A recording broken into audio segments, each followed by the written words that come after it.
Good afternoon. My name is Adrian Dix. I'm BC's Minister of Health. I'm joined today from Vancouver by Dr. Reka Gustafson, who's the Deputy Provincial Health Officer and, of course, the head of the BC Centre for Disease Control. I'm honored to be here on the territories of the Lekwungen-speaking people, the Songhees and the Esquimalt First Nations. Dr. Gustafson is on the territory of the Musqueam of the Squamish of the Tsleil-Waututh First Nations in Vancouver, and we're both honored to be on their territories today, respectively.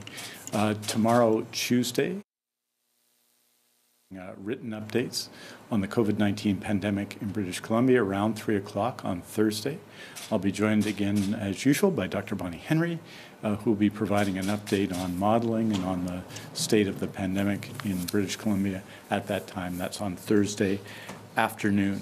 We're doing it this way for the first time. Dr. Gustafson is in Vancouver, and I'm here, so there will undoubtedly be moments when we talk over each other. I just want you all to know that those will all be my fault. And with that, it's my honor to introduce, it really is someone who's really contributed immensely to British Columbia in the last 18 months. It's my honor to introduce Dr. Reka Gustafson. Thank you very much, Minister Dix, and good afternoon, everyone. It's a pleasure to be back with you again today. I would like to start today with an update on the progress of COVID-19 immunization in British Columbia. As of today, 74% of adults, so people over 18 years of age, have received their first dose of COVID-19 vaccine, and 72% of all eligible British Columbians, so everyone over 12, has received their first dose of vaccine. This includes 39% of youth, 12 to 17, who have received a single dose of COVID-19 vaccine. As of today, again, 3,635,795 doses of all one of the three COVID-19 vaccines have been administered to people in British Columbia. Of these, 314,246 are second doses. Today, people who received an AstraZeneca vaccine as their first dose will start to receive invitations for their second dose of that vaccine. As you know, the period between doses has been shortened to 8 weeks, which means that many people will be able to book their second dose earlier than originally anticipated. British Columbians are doing very well with immunization against COVID-19, and the results are very encouraging. We are now at step 1 of the restart plan, and we're continuing to follow important indicators of the effect of COVID-19 on our communities. So what are those indicators telling us? Over the weekend, 481 individuals in BC were diagnosed with COVID-19, 218 from June 4th to the 5th, 131 from the 5th to the 6th, and 133 from the 6th to today.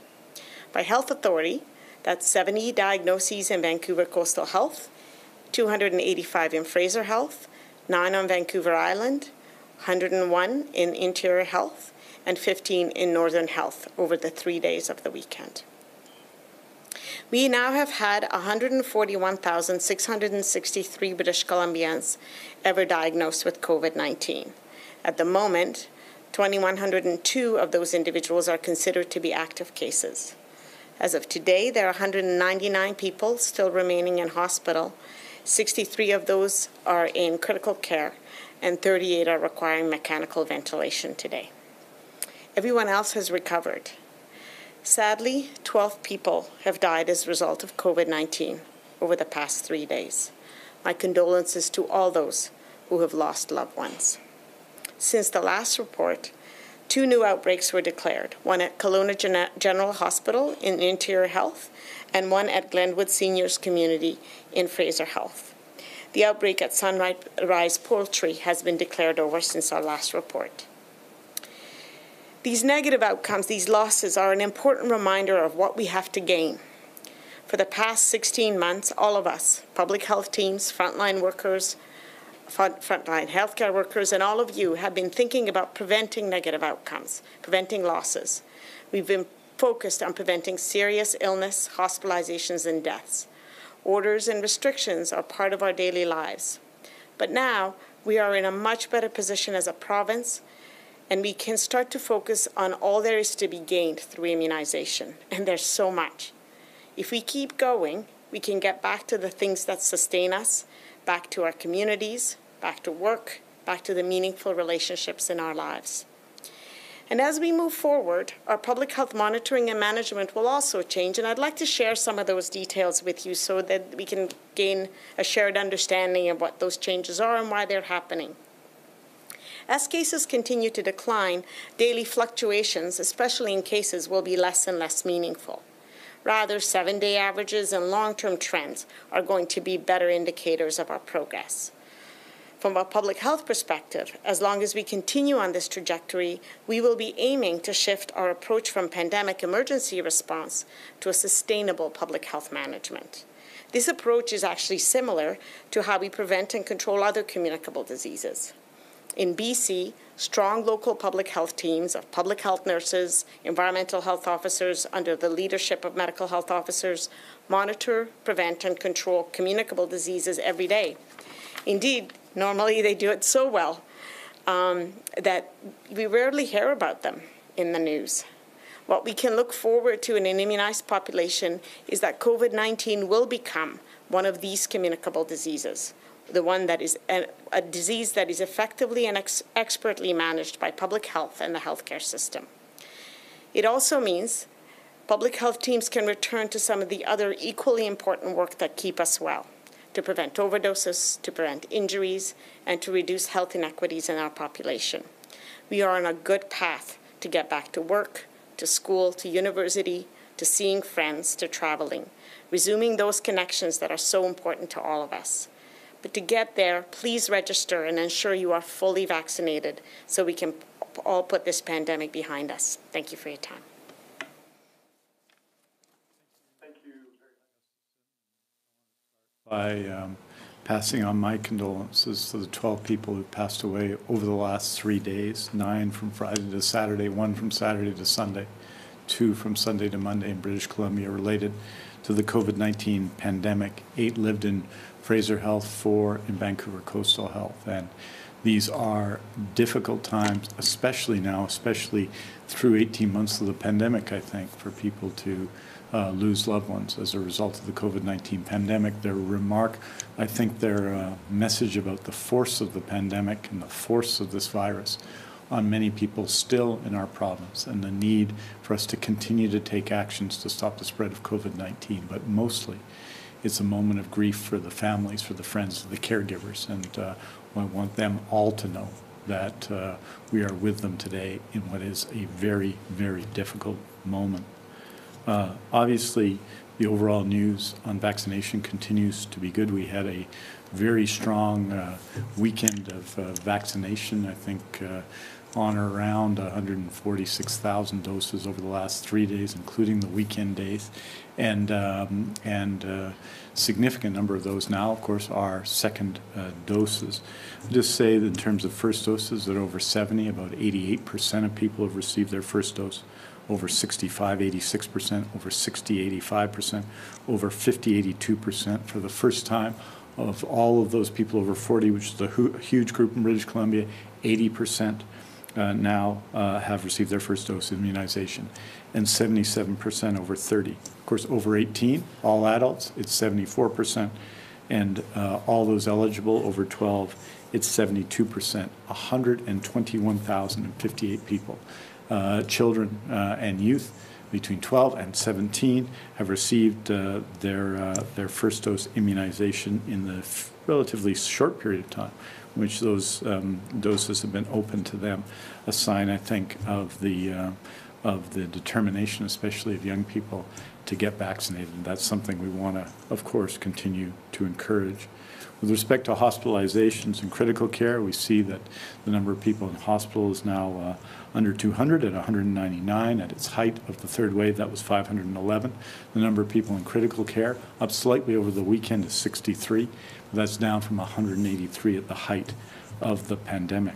As Dr. Gustafson has said, however, it has this reduction in the number of COVID-19 cases in hospital doesn't mean that the healthcare system isn't incredibly active. In fact, if you look 2 weeks ago, we have fewer vacant base beds in our healthcare system today than we had a couple of weeks ago. I noted to you on Thursday that June the 2nd was the highest day of ambulance calls in the history of the BC ambulance system, other than New Year's Eve 2017 to New Year's Day 2017 and 2018. In other words, the healthcare system is incredibly active.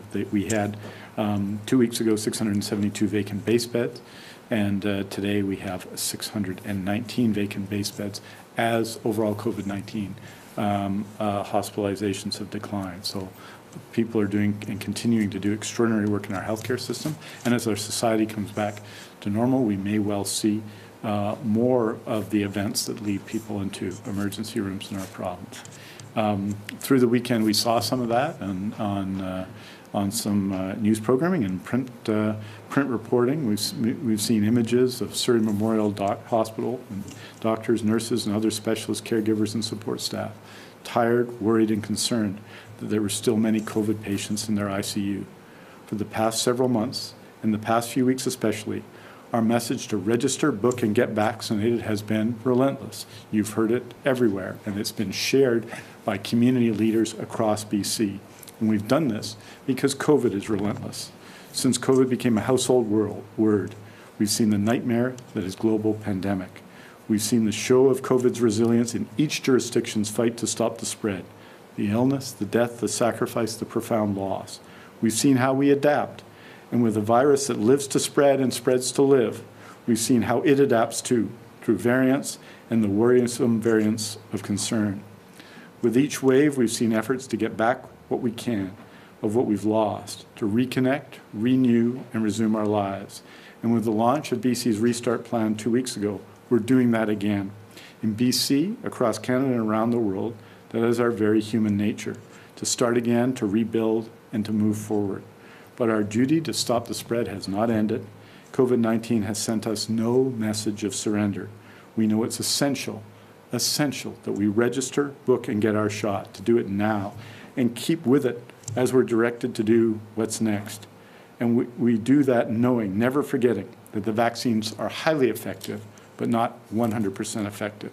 So we must register, book, and take our first and second doses, then still use our COVID skills, still follow the guidance we've been given, and still adhere to the orders that help manage the risk that exists in the gap between highly effective and 100%. We need to continue to work together. I'm so proud of so many communities that have significantly increased their immunization and registration in recent weeks, and we got to keep working there. Communities such as Richmond, such as Rutland, such as Fort St. John, that are seeing their immunization rates rise. And we've got to continue to do that in the coming weeks. It is a very, very positive situation. Aujourd'hui, nous faisons le point sur le nombre de nouveaux cas pour 3 périodes de référence de 24 heures chacune, soit celle du 4 et 5 juin, celle du 5 et 6 juin, et celle du 6 jusqu'au 7 juin en mi-journée. Il y a eu 12 nouveaux décès liés au COVID-19 durant ces 3 périodes de référence. Nous offrons nos condoléances aux familles et aux amis de ces personnes et à tous ceux qui ont perdu des êtres chers au cours de cette pandémie. Pour la première période de référence, nous avons eu 217 nouveaux cas. Pour la deuxième période de référence, nous avons eu 131 nouveaux cas. Au cours des dernières 24 heures, 133 nouveaux cas se sont ajoutés. Parmi l'ensemble des cas confirmés de COVID-19, 199 personnes sont actuellement hospitalisées, dont 63 en soins intensifs. Merci beaucoup. Thank you very much. We're happy to take your questions. A reminder to reporters on the line, please press star 1 to enter the queue. You are limited to 1 question and 1 follow-up. First, we go to Marcella Bernardo, News 1130. Hi, everyone. Thank you for taking my questions. I'm not sure who can answer this, but I'm hoping that Dr. Gustafson might be able to give us some insight into what's being done to try to keep track of all of this, because Washington state vaccinations are lagging behind BC right now, and there are many people in Washington state that are refusing to get vaccinated. How concerned are you about the border possibly opening up too soon and more people from Washington state who may not be vaccinated trying to visit British Columbia?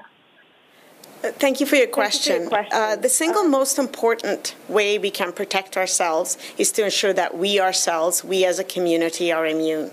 Throughout throughout the world and throughout the pandemic, and once the pandemic is declared over, there will be reintroductions of COVID-19 to British Columbia. And of course, the likelihood of reintroductions is higher when the population from where people are coming is less immunized. However, we actually have the means of preventing an introduction of an infection into turning into a local outbreak by getting ourselves immunized. We certainly hope that jurisdictions around us will continue to make efforts to immunize their population both near and far. We need to make sure that vaccines are available to every country around the globe. But in terms of the impact of immunization rates from other parts of the world on us, the single most important thing we can do and the single most effective thing we can do is making sure that we have high rates of immunization here in British Columbia, and Minister Dix may have something to add to that. Yeah, just to say this, I think agree with what Dr. Gustafson has said, of course, and just to say that it's our expectation in the coming months that the federal government may take some actions in concert with the U.S. government and with other governments to increase access to Canada. I think in the coming months, given what's happening to test positivity in our province, which today was 3.51%, and what's happening to test positivity in other jurisdictions, that is inevitable. But that will require a whole series of measures to ensure that we stay safe, and I'm sure that those are measures and something we're in regular contact with the federal government, that in advance of all that, the federal government is working on. I know this is something that will be the subject of the Premier's discussions with the Prime Minister, is discussions by Dr. Henry and Dr. Gustafson with their colleagues in other provinces. So it may be in the coming months that we have a loosening of restrictions at the border, and that will be decided, obviously, and is decided at the federal level. But what's important for everyone is that when that happens, steps be taken to ensure that we stay safe, and it would be my expectation that the federal government will do that. Marcella, do you have a follow-up? I do, and it is for Minister Dix in reference to what he just talked about, is that what incentives are we putting in place for British Columbians to get vaccinated? Because over the weekend, I heard from a number of people who are still scared to get vaccinated for some bizarre reason, not trusting it. And so I guess what more can we as a province do to try to encourage those that are reluctant, including people who may be healthcare workers in the system, refusing to get vaccinated? Well, I think, just to put that in context, we've had in long-term care 41,449 long-term care staff, 27,000 received their first dose, 27,694, and obviously growing every day, getting their second dose. In terms of residents, that's 33,060 long-term care residents, and 28,458 of those have received their second dose. If you look across the province and you see, particularly amongst young people, what's been impressive is young people registering and young people getting their doses of COVID-19 that we've seen in the last number of days. It's not so long ago that the federal government and Health Canada made the decision, and was supported by the National Advisory Committee on Immunization, and one we supported in BC, to give access to children and youth 12 to 17. 121,058 have already been vaccinated. So we've got to continue to push to make it easier for people to get vaccinated. That's why BC CDC nurses working with Dr. Gustafson are in Fort St. John today, working with the community there to raise levels of vaccination, because I think people in Fort St. John do want to be vaccinated. Why we had a clinic at Rutland High School last week and in Rutland Community Hall to increase immunization there. Why we've seen significant advancement in immunization in Richmond. I think that, as you noted in your first question, Marcella, that there is an enormous desire for people to get vaccinated in their province. I hear from people every day who want to get vaccinated more quickly. 74% of adults have already been vaccinated in their first dose, and we're going to be, we're expecting similar response on second doses. So I think we're doing well. we've got to continue to make it easier for people to get vaccinated and continue to push towards the ultimate goal, which is as close to 100% as we can get. But we haven't stopped seeing an increase in first doses. And I note that even though there are a lot of second doses this weekend, the majority of doses this weekend of over the 3 days of the, I think between 140 and 150,000 doses that we saw over the 3 days, a majority of those are still first doses. So that number keeps going up. And we got to continue to work. And the advantage we have is because we're giving second doses, our vaccination centers will be open province-wide consistently from here through the summer, so people will have an opportunity to consider it. If people are dead against being vaccinated, of course that will have an impact. But a lot of people, we've got to make it as easy as possible for people to get vaccinated, and there will be other advantages. We'll see that in terms of travel and other things in the future that will be further incentives for people to get vaccinated. I don't think people need to get gifts to get vaccinated. Getting vaccinated is a gift. Next question, Shannon Patterson, CTV. Oh, hi, Minister and Dr. Gustafson. I think this question is for the doctor. Pharmacies are being sent thousands and thousands of doses of AstraZeneca for second shots, but the reality is a good portion of their patients will likely opt for Pfizer instead. So what will happen to the leftover AstraZeneca vaccine that pharmacies don't administer? Is there any plan so it doesn't end up going unused? So thank you for the question. In terms of the vaccine management, what we would do with leftover vaccination, actually, or vaccines, I'm not really sure what the plans for them would be, but I would say that the vaccine supplies are actually being managed quite carefully, and there's good planning in place to make sure that the supply and the demand are well matched. And we do know that lots of people who received AstraZeneca vaccine would like and are ready to receive their second dose of AstraZeneca vaccine. It is a highly effective vaccine. People have had good experiences with the vaccine, and they know that there's good data showing that 2 doses of AstraZeneca vaccine provides good protection. There's good and the best data on effectiveness with AstraZeneca is really coming from the 2-dose schedule. There are some people who may choose to get an mRNA vaccine as a second dose, and that is absolutely something that's going to be available to them in British Columbia. But I would say that at the moment, our understanding and the indications are that there is good demand for that and desire to receive the second dose AstraZeneca vaccine.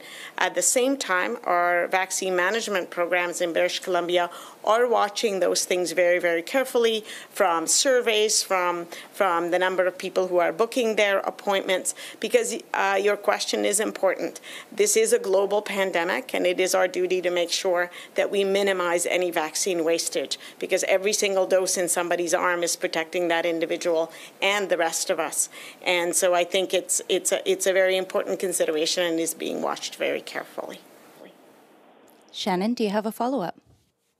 Yeah, can you guys let us know what percentage of people who are testing positive for COVID now are unvaccinated? And would you call those infections likely preventable had those people gotten a vaccine? So I don't have that particular percentage at the top of my head, so I'm going to have to get back to you with that number. But we do know that a proportion of people who are going to test positive for COVID-19 will have been vaccinated in the past. It's a small proportion or a smaller proportion of people, but with a vaccine that's not 100% effective, as more and more people get immunized, that proportion becomes higher. But the absolute number in a population that is protected is going to be reduced. So we do know it's not, and is it potentially preventable? Well, we know that with a vaccine that's not 100% effective but highly effective, there will be cases in people who are immunized, and other than with the other layers of protection that we have, and we do have other layers of protection available to us, they aren't necessarily preventable. Of course, one other way that vaccine or infections that occur among people who have 1 dose of vaccine is preventable is to get that second dose of vaccine. We know that increases both the degree of protection and the length of protection. So these infections will occur, but we do expect them to be less severe and less likely to transmit onto others. So really, this is why vaccination is both an individual and a population level protection. Vaccines provide a degree of individual protection, and overall in the population, it will reduce transmission, which means that if an individual didn't get perfect protection from the vaccine, the likelihood of them being exposed over time will go down substantially. And Minister Dix has some follow-up comments on that. Just really simple. Last week, I think I was just trying to add up the days. I remember in my mind about 370,000 doses of vaccine were put in people's arms in BC, 370,000 over 7 days, around that number, which is more than the vaccine we receive. Really, the only limitation on the amount of vaccine we deliver is the amount that comes to us each week, and we carefully match one to the other. This is the largest immunization campaign the province has ever seen, program the province has ever seen. There's obviously enormous scrutiny. I think the enthusiasm on the ground to deliver the vaccine and the careful matching of the vaccine we get with delivering it as soon as possible reflects your concerns. And we want to get it in people's arms virtually the moment it arrives. Next question, Richard Zussman, Global News. Dr. Gustafson, as you noted, British Columbians that received AstraZeneca are starting to be able to book their second shots today. Some are being told they have, somewhere between 12 and 18 hours to make a decision about whether they're going to get AstraZeneca as a second choice. I'm hearing from a lot of people different reasons for why they are still concerned. Will the province provide any additional guidance to people to help make their decisions for whether they should receive AstraZeneca as their second dose or if they should go with the mRNA vaccine? So yes, thank you for your question. Yes, there is information available to people, and that information is quite detailed. It's detailed on the effectiveness of the vaccine. It's also detailed, provides detail on the risk of the blood clots that some people are concerned about, both after the first dose and after the second dose. Data from the United Kingdom indicates that after the second dose, the risk of that blood clot is about 1 in 600,000, as well as the evidence that we have for effectiveness of the mix and match schedule. We know that we now have studies that tell us that it's a safe thing to do, that you may get some more local reactions, and that the second dose of that mRNA vaccine does provide a booster reaction. And that booster reaction is important. That's what we're looking for in a second dose of vaccine. So in the information provided to patients, all of those details are provided for them so that they can make an informed choice. Richard, do you have a follow-up? One of the things people are grappling with as well is the timing. So, Dr. Gustafson, will the province provide details to people on when they will receive their second dose? For example, if they received AstraZeneca on April 15th as a first dose, they will receive AstraZeneca on this day as a first dose, and they will receive an mRNA on this day as a second dose. Can the province provide this detail to people so they can understand when they may be able to be immunized with either one of the types of vaccines? So I would say that with the largest immunization campaign that we have ever run in British Columbia, that kind of precision is unlikely to be available to people. We are informing people about when when groups of individuals will be invited for a second dose of vaccination, as well as general parameters about when groups of individuals are going to be able to receive their vaccine, and of course, it all depends on vaccine supplies, which are being managed in British Columbia, in Canada, and throughout the globe in real time. So that level of precision, while not available, I think what we can assure people of is that, again, as soon as vaccines arrive, groups of people will be receiving their invitation. And I'm actually really glad hear that people are anxious to receive that second vaccine, and there are no delays certainly implemented or intentional delays for anyone. Our goals are the same. We hope to deliver the vaccine to people as fast as possible, and people are hoping to receive it as fast as possible. And I think Minister Dix has something to add to that. Just the priority for second doses, as you know, Richard, is the same as for first doses. And we've seen that. People living in long-term care, assisted living, and other congregate settings had high priority for first doses, and many of them now, the majority, have had their second doses already. Other healthcare workers as well, and then those that are clinically vulnerable, who started were able to book for their appointments on March 29th. Many of those have now booked their second doses. I believe in those categories are elders and those who are clinically vulnerable. There was, I think, in the days when we opened up more fully for second dose, about 450,000 invitations sent out at that time. And so the invitations will be sent out on a regular basis, and then people will book their appointments as they did for the first doses. Next question, Brishti Basu, Capital Daily. Hi there. Thank you for taking my question. Last week, Dr. Henry mentioned that there's been an outbreak of the Delta variant in a care home in BC, as well as some other clusters. Can you provide some more information about where those clusters and that outbreak is located and how many people have been affected?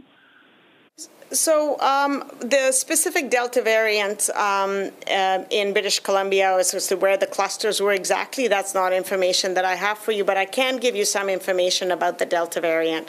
We are able to monitor all variants in British Columbia. We do whole genome sequencing on every single sequence, and the Delta variant is still relatively uncommon in British Columbia. We've had just over 500 cases identified to date of the Delta variant, and of course, at this point, every single case of COVID-19 is a variant, because that's what the virus does. The virus varies, and variants that are a bit more transmissible have a bit of an evolutionary advantage and become more common. Again, in British Columbia, the Delta variant is still relatively uncommon, but we will continue to monitor it in British Columbia as we do elsewhere around the world. Next, do you have a follow-up? Sorry, Brishti. Yes, I do. Thank you. We see in the latest June 3rd report from the BC CDC that most of the Delta variant cases so far in BC have been the 0.2 sublineage, but the earlier reports don't break down the data by each of the three sublineages. And given that we know that the 0.2 is the more of concern lineage, do you have any information on how long this particular variant has been circulating in BC? So you're asking interesting questions today about precise date. Again, the Delta variant, so this variant is still very relatively low in British Columbia. I'm more than happy to go back to our variant graph and look at exactly when it appeared. The distinction between the two variants, the Delta variant and the Kappa variant, is relatively recent. One of those variants has remained a variant of concern. The other one has been downgraded to variant of interest. And sort of the exact appearance of that variant in British Columbia compared to when it was classified as a different variant is something that we can definitely follow up in our statement with. But again, it's still a relatively uncommon variant in British Columbia, has had an increase in the rate over the last several weeks, and we will continue to monitor it. Next question, Moira Whiten, the Tyee. Hi, good afternoon. Thank you so much for taking my question. Going back to second doses for people who received AstraZeneca on the first dose, do you expect people if people select AstraZeneca for their second dose, to receive it faster than they would if they select mRNA? And what is the reason, if you could just explain to the average person making this choice, what is the reason for giving the option of that mRNA second shot when NACI has said that it's always preferable to have two of the same vaccine? So thank you for your question. So with respect to when you will receive your vaccine, again, it depends on when your turn comes up as a second dose based on your age. And again, AstraZeneca vaccine recipients have started receiving their vaccine or their invitations for that AstraZeneca vaccine. With respect to the AstraZeneca vaccine, I think it is important that patients have the opportunity to consider all of the factors that go into that decision. And one of the important things about AstraZeneca vaccine and having the same vaccine is that first of all, we know that generally we prefer for people to have the same vaccine of the same dose. However, we also know that there are some people who are concerned about that risk of blood clots that is very low, but at the same time that is a concern for some individuals, and we certainly wouldn't want anyone not to get a second dose of vaccine because of that concern, so that option is provided to them. But we also know that the most robust studies about effectiveness come from 2 doses of the same vaccine. So we are all going through this pandemic together. We're watching the data come out, and we provide the fullest information for individuals, and I think given those different factors, actually either choice is a reasonable one for an individual to take.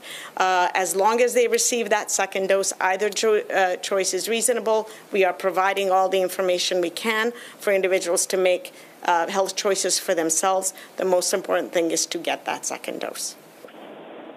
Moira, do you have a follow-up? I do, thank you. In terms of that, making that choice, is there a situation under which you would recommend someone who had received a first dose of AstraZeneca to receive mRNA, such as for people with increased risk factors of VIIT? And with you mentioned previously the rate of blood clots for second doses. Is there any reason to assume that it is higher for second doses than it would have been for a first dose? So, interesting question and important question. There are actually no particularly well-identified risk factors for this rare side effect, and therefore there isn't a risk factor that would make us not recommend someone to receive a second dose of AstraZeneca. But the only reason we would not recommend a second dose is if somebody actually did develop this rare outcome, in which case we would not recommend a second dose, or if they had another serious side effect of any vaccine, such as a serious allergic reaction, then we would not recommend that they receive that same vaccine. Both of those are very, very rare outcomes, and no, there are no other risk factors which would indicate for us that or cause us to recommend someone not to receive a second dose of AstraZeneca. Next question, Rob Buffum, CTV Vancouver Island. Oh, hi. Thank you for taking my question. I guess my first question is, we're 8 days away from stage 2, or step 2 at the earliest, June 15th. I'm wondering, do you have any concerns, or are we on track for people being able to host a barbecue with 50 people in their backyard, or folks coming from the Lower Mainland to Tofino?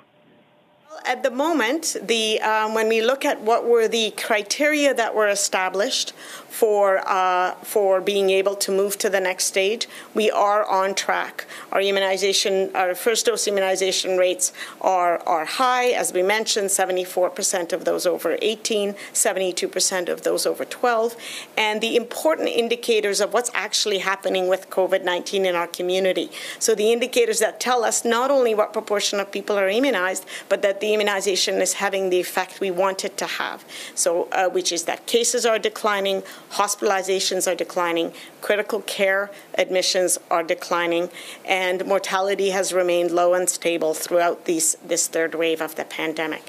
So all of the indicators are in the direction that we want them to be. So this is very, very encouraging. And then, of course, the additional information that is provided by being able to monitor it for another week gives us that additional assurance. But of course, that's a decision that's made by government. It's made by government on the advice of the provincial health officer. But at the moment, the indicators that we have put in place to monitor and to make the decision on are all going in the right direction. Rob, did you have a follow-up? I do, thanks. And I'm not sure if this is better suited for Minister Dix or the doctor, but I'm wondering about, I've heard a reference today to the borders opening in the coming months. And I'm just wondering, I know it's a federal government decision in their jurisdiction, but obviously the provincial government and, public health have the lobby for what they think is right and safe. What is your best guess as to when the border will open, or educated guess, I should say? Do you think it will be the month of August? Do you think it'll be September? Can you give us some insight as to when you think it should open? And if there's any metrics in terms of vaccination counts here you'd like to see before you encourage that? I don't have any educated guesses. So it's one of the conversations that we have with our federal colleagues. Of course, opening of the borders is also dependent on, which is to reduce transmission, follow public health guidance. Oh. Sorry, there was a technical problem here, I think. Okay, sorry.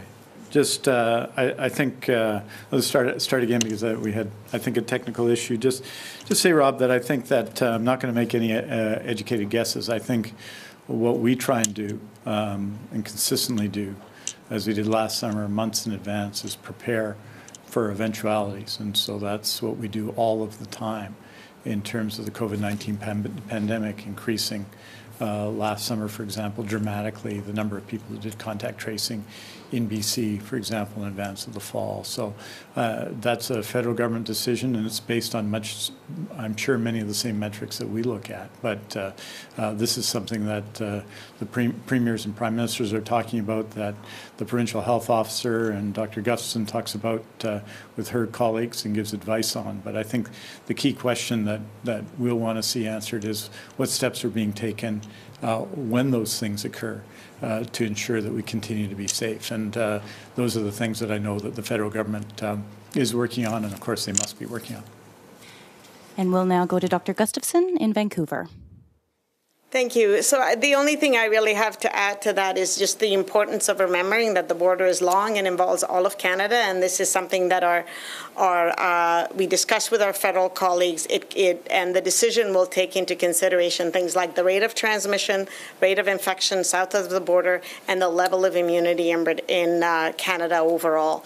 Because again, both of those factors are really important in that decision from a public health perspective.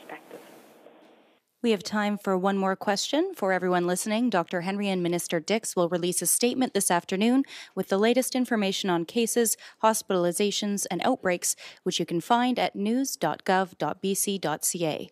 The final question is Tanya Fletcher, CBC. Gustafson, you mentioned the Delta variant of concern is still relatively uncommon in BC, but given that just one dose of the vaccine is believed to provide only 33% protection against it, will second doses be prioritized or fast-tracked for people living in parts of the province where the Delta variant is circulating more? And can you say if there are certain communities or areas of BC where it is more prevalent right now? Thank you for your question. So again, I don't have community-level information about the Delta variant to share with you right now.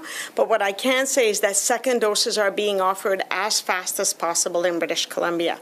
It is important about these sort of new data that are coming out about variants is to make sure that we put them into context. What the information from the United Kingdom tells us is that it's really, really important for all of us to get our second dose as soon as we become eligible for that second dose. And with respect to the protection from the vaccine, it is important to remember that our primary goal of vaccination is to prevent hospitalizations and deaths. So if there is a decline in protection, and there does appear to be a modest decline in protection after first dose against infection, the next outcome we have to look at is hospitalization. And actually, hospitalizations in the United Kingdom to date have remained quite flat. So we have had a number of variants that emerge, and we have looked at with early data whether it's more transmissible or potentially vaccine is not as effective. What is reassuring is that over time, for all of the variants, we have seen that the vaccines are highly effective against hospitalization and death, which is the most important outcome that we want to prevent, and that a second dose is even more protective for the variant that the United Kingdom is currently monitoring and where it's increasing right now. it's not realistic and not practical to be designing an immunization program to respond to a variant in a particular geographic area, because those things actually vary relatively rapidly, and it may be in one community one day, it may be in another community another way. What we really want to do is make sure that we actually provide both the first dose of vaccine and the second dose of vaccine to British Columbia overall as fast as possible. Tanya, do you have a follow-up? Please, and for my colleagues, if we could get an answer to these questions in French from Minister Dix. Thanks. Dr. Gustafson, you've heard today that many people who received AstraZeneca as the first dose are still trying to determine whether to get AZ for the second dose as well or switch to an mRNA vaccine instead. That data from the UK suggests that 2 doses of AZ are 66% effective against COVID, and 2 doses of either Pfizer or Moderna are 93% effective. Do you have any data on the effectiveness of 1 dose of AZ plus 1 dose of an mRNA? Thank you for your question. That's a good question, and effectiveness data are not yet available. Effectiveness data require time, where people who received one schedule of vaccine versus another schedule of vaccine have a period of time that's during which there is a potential for being exposed, and we can measure who gets COVID-19 and who doesn't get COVID-19. And that kind of data takes months to acquire. What we do know, and sometimes years, what we do know now from data with the mix and match studies is that it's safe to do that, and that indicators of an immune response, which means that there's measurable antibody that follows that mix and match vaccine, is measurable and is produced through the mixed schedule. So we do have good indicators from this schedule and parallels with other vaccination programs that tell us that either choice is safe to do and will provide you with protection. With the efficacy, the kind of data that you are comparing, that is not yet available for the mix and match studies. And I would actually also be very careful about comparing those between AstraZeneca and Pfizer or Moderna, because all of those studies were done in different populations at different times with different levels of COVID-19 circulating. What all of these data tell us is that all of these vaccines provide good protection against COVID-19. And I'd like to pass it on to Minister Dix for follow-up. Oui, juste en français pour dire que ces 3 vaccins qui sont disponibles. Dr. Reka Gustafson and Health Minister Adrian Dix providing BC's pandemic update today for the first time from Vancouver and Victoria, respectively, as you saw there in a split screen bouncing back and forth. The new case count downward trend continues.